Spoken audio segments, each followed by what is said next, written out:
Hey Cornerstone, happy Friday, and welcome to the new norm, right? Social distancing.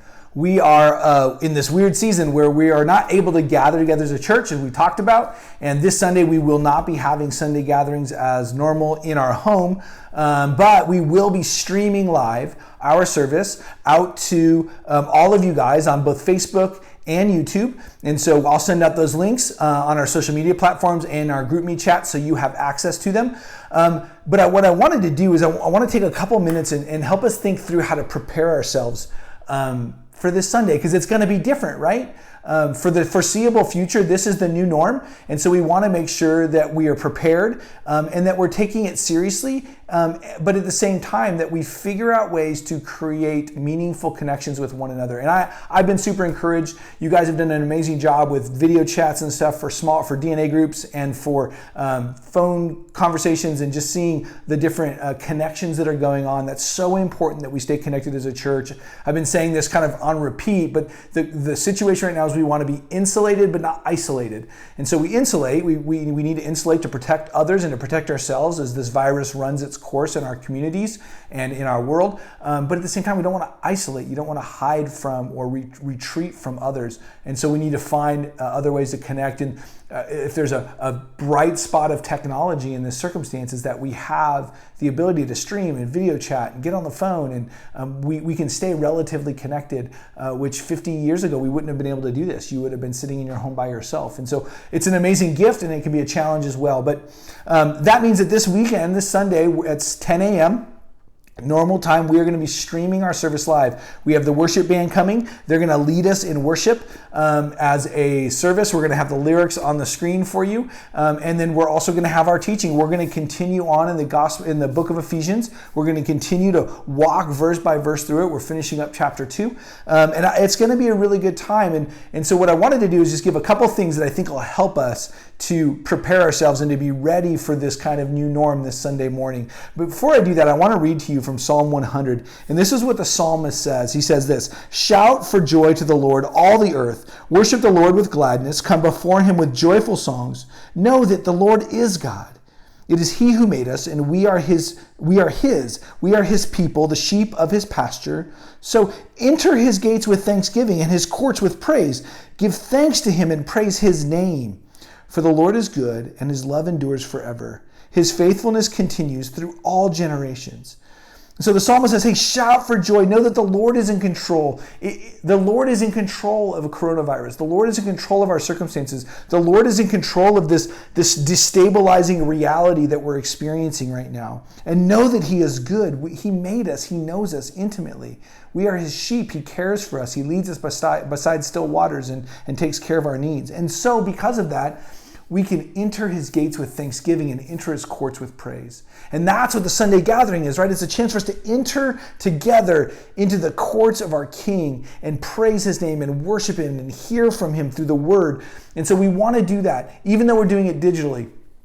We want to continue to do that. So we want to do a few things to make sure that our experience digitally is as effective and encouraging and connected as it can be. Because here's the reality, is the Holy Spirit is not hindered by technology. The Holy Spirit is not somehow not there because you're in your living room and I'm here. But God still is moving and working and shaping and molding us in his image. And this Sunday is an amazing opportunity for you to hear from him and to experience his presence and his power through worship and through the word and through our time together as a church community. And so a few things I think that'll help that. First thing, pray. Part of preparing our hearts for something, especially something different that feels unnatural to us, is to pray. And so I would encourage you today, tomorrow, even Sunday morning, spend a few minutes praying and ask the Lord, say, Lord, I don't want to be hindered by what this circumstance. And so I want to hear from you.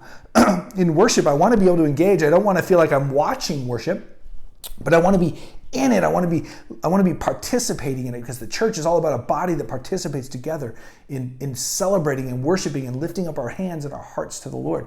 And so pray for that. Pray that God would do that in your heart. Pray he would do it in my heart. Pray that he would do it in our church. Pray that God would prepare us to experience his presence and his power in the midst of our gathering online Sunday morning. So we need to be praying for those things. God is not hindered by this. So that's the first thing. Spend time in praying. Prepare your heart through prayer. Second thing is eliminate distractions. Be all in for that hour and 15 minutes. Like don't try and do dishes while you're watching. Don't allow yourself to be easily distracted, but be focused. If you can get the video on your TV screen, that's going to help you to be more, because it's bigger, it's going to be more engaged. If you can't and you've got your iPad or your phone, but eliminate distractions around you. Mute your notifications on your phone. Do things so that you can be focused for the whole time. Look, we live in a world now where we listen to podcasts and do a bunch of other things. We do dishes, we mow the lawn while we're listening to information. The Sunday gathered church is not a space for that. This is a space for us to be present together with the Lord. And I think we can do this even through a digital medium if we would be careful to, one, pray, and to eliminate distractions. So I want to encourage you, do the things you need to do to be engaged and to not be distracted. So for some of us, it might be just taking notes as the message goes. Write down little things, and even on YouTube and Facebook, where we're going to be streaming, you're going to have there's chat windows. Throw some thoughts in there. I won't look at them during the message, but afterwards we can turn a dialogue around. That'd be awesome to hear some input and some encouragement. A few likes doesn't hurt as well. No, I'm just kidding. I don't need the likes. But you know what I mean? But be engaged and be thinking and be engaging your heart and your mind, your whole self in what it is that God's trying to teach you this morning, because He is speaking to you. He wants us to grow and learn. He wants us to flourish in this season. And so don't do other things. Don't do dishes. Don't feed the dog. But from 10 to 11, 15-ish, set that side of time. And really focus your heart and your attention on the Lord, and pray and ask Him to help you to do that. And then respond to it in the chat windows, in our group meet chats, different ways that we can dialogue together and be a community, even though we're in the middle of social distancing. And then the last thing I would say is invite someone. As weird as this whole thing is, this circumstance, it's kind of a cool opportunity, because for the first time, at least in the history of our church, anyone from anywhere in the world who has access can be part of our church community this Sunday.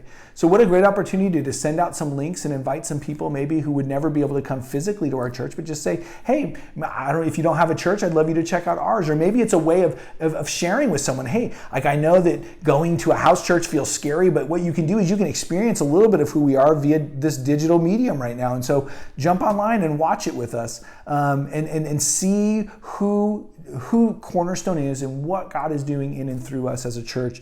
And so those are some things I think that are going to help us. I'm praying for us. I'm excited. I think that God is going to do some amazing stuff in this season, not just in our church and in our lives, but through the whole Christian community. I mentioned this, I think, in our last video. The one thing that these types of circumstances do is they destabilize us, right? All of a sudden, the control we think we had, we didn't have.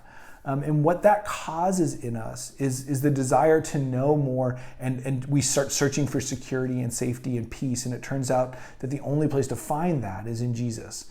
And so my prayer is that people would come and come to the church, come to explore who Jesus is and ask the hard questions and find peace in Him. And ironically, that's what we're talking about this Sunday, peace. That Jesus offers us peace. And it's an amazing thing that we can experience from Him. And so the fact that we're at the end of Ephesians 2 in the middle of what's going on is not an accident, but it seems like God divinely orchestrated this so that this message would be for you and I this Sunday. So I love you guys. Super excited about what God's going to do this weekend. Can't wait until we can actually be together again. And like I said, I'll send out links on our social platforms and on GroupMe so that you can get connected and you can invite people to our services this Sunday. Have a great rest of your Friday. Enjoy your Saturday, and we will see you guys Sunday morning at 10 a.m.